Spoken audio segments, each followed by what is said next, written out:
We are doing our little weekly coffee show. As we're making the coffee, we're going to be going over some things throughout the week. Andrade being released. I did see that he had some online beef with MJF, and I think that the plan is hopefully for him to maybe go to CMLL instead. Alright, now going into Raw. My only thing is for Raw at the moment is just every single week it's the same thing. It's good guys getting beat up, then the Vision, or some bad guys come out, beat them up, and then out comes Jey Uso with the save. And the next up we had was NXT Homecoming. Shayna Baszler made her return on screen, which is very sick.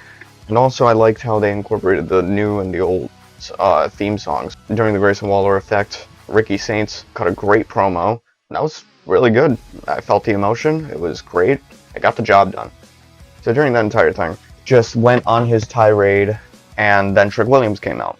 Grayson Waller brought up the idea and was like, I'm going to talk to Ava and see if we can have a match next week for both championships. So at this time, I think that TNA is probably going to be invading NXT. They had a whole bunch of play up to it, saying that there were people that were commenting, leaving messages, whatever, and posting on Twitter of just their upsets with how they're handling the TNA championship.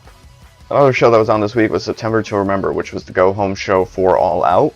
I hate Go Home shows. Go Home shows, I think, are just very predictable. And I think that it kind of takes out the excitement for that weekend specifically. Again, it's not just AEW. I don't like Go Home shows for WWE either. They're kind of there. And it's like, nothing major is going to happen there.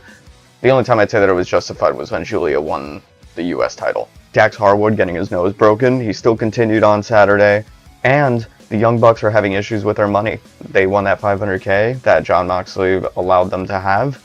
And they were seen in video packages gambling it. So, and just my last take, because I feel like SmackDown specifically has had a run of crap. I don't really watch SmackDown. I see the important things. I see the things that are on YouTube. It's definitely the booking. It's not the talent. Cody, for example, he wasn't there for the past 2 weeks for this story, but Drew McIntyre. Why is it that it's a Friday night, Drew McIntyre's on the show, and I'm not wanting to see it?